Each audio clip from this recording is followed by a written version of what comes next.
لو الكورتيزول عالي، خلاص انا عرفت واتأكدت انه عالي، حللته وعملت التحليل، انا عندي كل الاعراض بتاعته.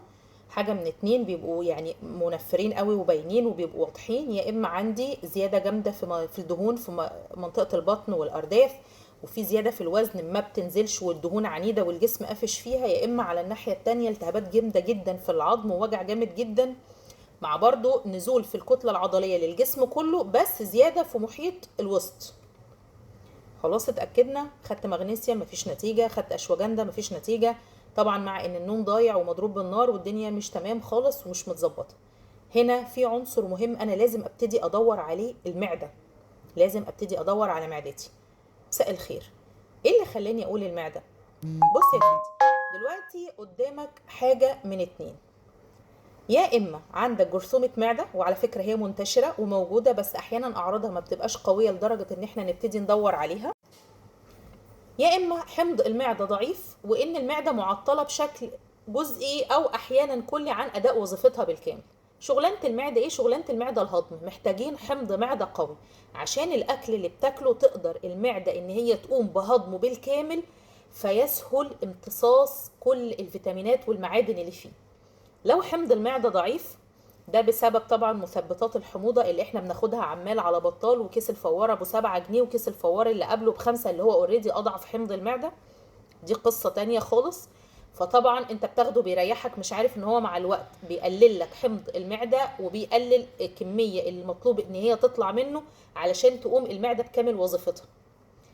او ان انا اصلا عندي جرثومه معده ودي بتبقى عامله لي مشكله وعدد البكتيريا النافعه بدا يقل واوريدي المعده متعطله فمش بتقوم بكامل كفاءتها، اللي هو بالبلدي كده من الاخر احنا بناكل الاكل عشان ننزله المجاري، ما بيتمش هضمه خالص، وبناء عليه ما بيحصلوش امتصاص بشكل كامل، وتلاقي جسمك طول الوقت الهيموجلوبين واطي، الفيريتين واطي، فيتامين ب طول الوقت مهما اخد مفيش نتيجه، مهما اخد ما برتاحش، لا حقن جايبه نتيجه ولا لزقه جايبه نتيجه، لان المعده معطله.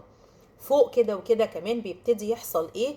ان البكتيريا الضاره او جرثومه المعده اللي موجوده في المعده دي بتبتدي تبعت فيك سيجنالز للمخ، اشارات كاذبه ان في مشكله، فيبتدي المخ بالتبعيه يبتدي يفرز كورتيزول بزياده، فطول ما هي موجوده هي بتبعت اشارات، فالمخ بيفرز كورتيزول، انا انزل الكورتيزول من ناحيه وهي شغاله بالناحيه التانيه.